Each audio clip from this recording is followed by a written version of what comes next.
Before this video begins, make sure you guys subscribe. Also, make sure you join my new Discord server. Lastly, if you want some merch, the link is in the description. And make sure you follow me on all of my social medias.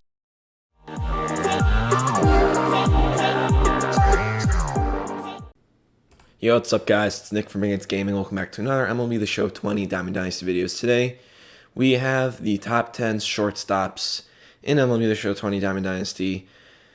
As always, in my top 10 videos, it's pretty self-explanatory. I give you the 10 best shortstops that are in the game.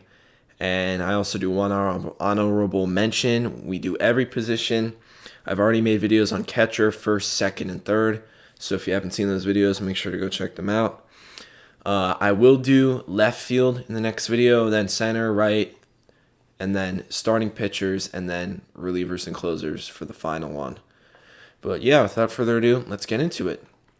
So, for our honorable mention, this card I think very highly of. If we go to the market, the only non-98 besides one player in the top 10 is Topps Now Bogaerts. This card, my goodness, he hits everything. He was so good for me, and the only reason I took him out of my lineup was because I had better options. If you look at his hitting stats, he does not really lack anything. 110, 105, 102, 100. With 100 vision, the discipline's a little low, but it's not really a big deal. He's a gold fielder. He can play short, second, and third, and he has some speed. It's 70 speed. There's not much that you're missing with this card, and he's dirt cheap. So, yeah, honorable mention, Bogaerts, very good budget card. Coming in at number 10, we have 99 overall, Ripken Jr. Now, this card is a great card, but he lacks some stats. That's why he's that low on the list. I mean, he has great contact, 107, 123. That's great. 80 power versus righties. That's really what limits him behind guys ahead of him. 105 power versus lefties is still good. Great vision. Not the best discipline. It's Ripken Jr., so you know you're going to have a great glove, 92 fielding with a great arm, 96 arm strength, 92 arm accuracy, and 84 reaction. Now you're not getting speed, you're only getting two positions, but it's just an overall good card, but he's just not better than the guys ahead of him. So that's why he's going to be number 10. At number 9, I'm going to go with a cheeser. Alberto Manasi. Now, everybody knows how liked this guy is in the community. 125 versus both stats for lefties. Great contact versus righties. The power against righties is really what limits him on this list. If he had higher power versus righties, he'd probably shoot way up. He has great fielding. Can play 3 spots with almost maxed out speed. This guy's a glitch. Stolen base. Switch hitter. I'm telling you, if that power versus righties was like 105 or 106 or like somewhere around there, that's a huge jump though. But if it's around there, he'd probably be in the top 5. But this card, everybody likes him. So yeah, Alberto Manasi is going to be number 9. At number 8, we have Xander Bogaerts. Xander Bogaerts, great card. You know, he mashes against lefties. He's good against righties. His fielding is really what holds him back from the guys ahead of him, and the hitting against righties a little.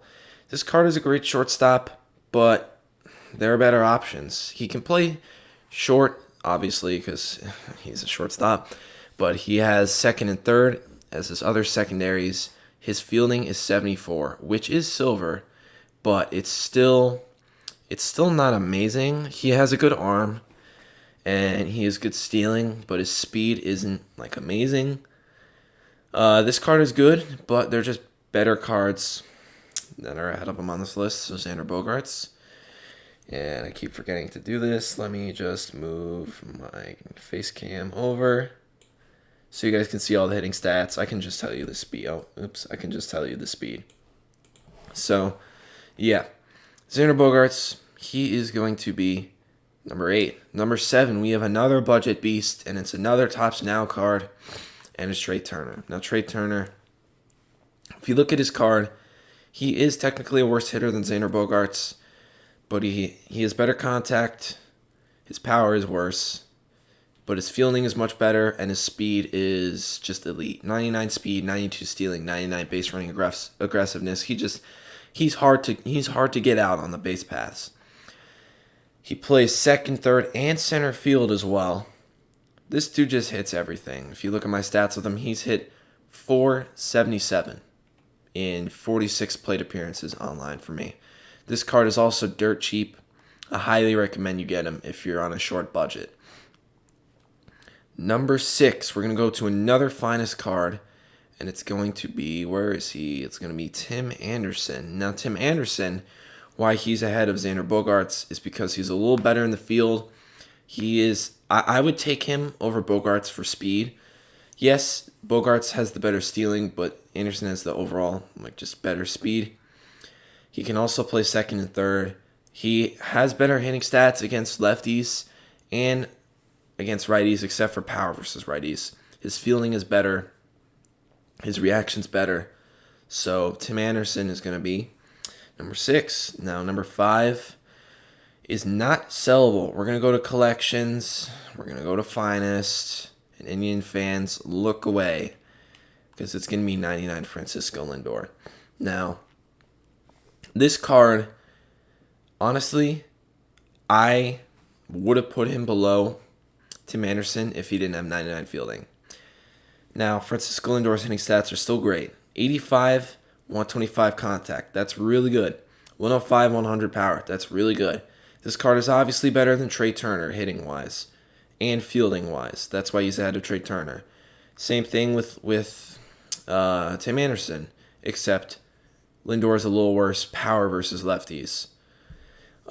He has the fielding on Tim Anderson drastically. His speed is still there.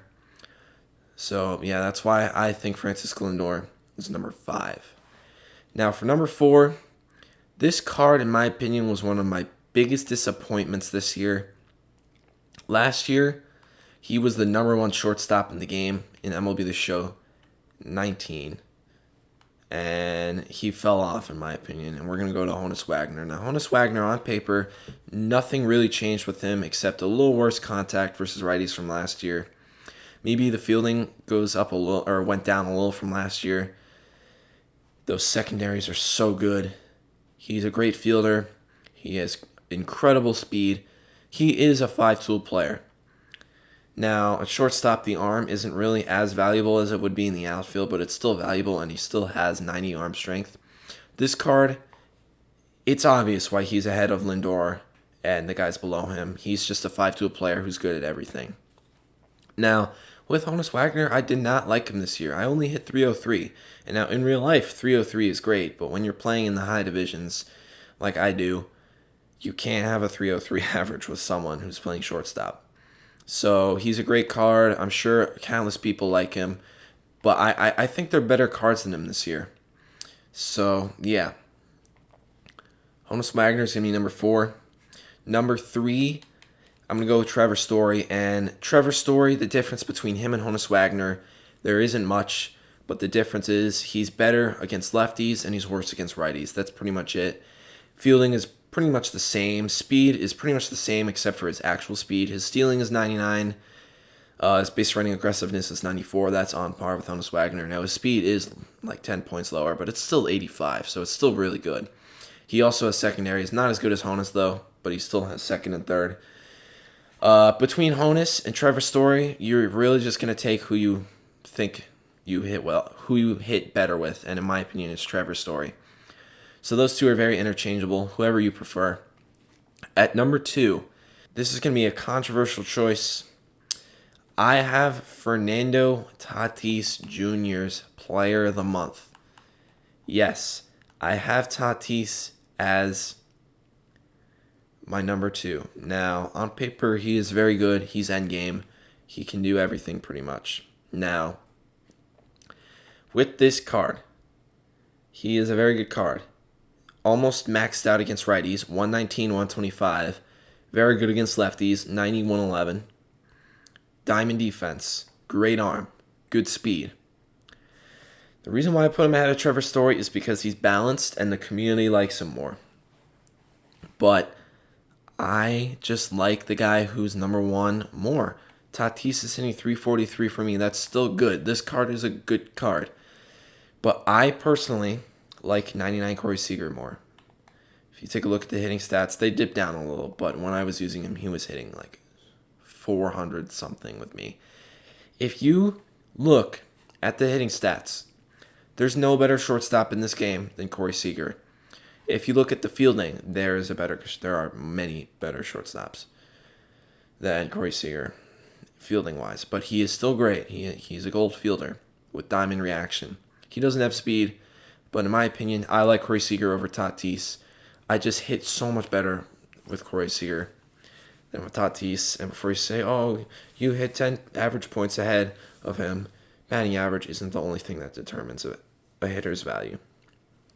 Corey Seager, he's better than Tatis in every hitting stat except for power versus righties, and contact versus righties is one less, so a big deal. But Corey Seager, I have as the number one shortstop in MLB The Show 20 Diamond Dynasty. So yeah, that is going to be it for this video. I hope you guys enjoyed. I've been your host, Nick from Against Gaming, and we'll see you guys in the next one.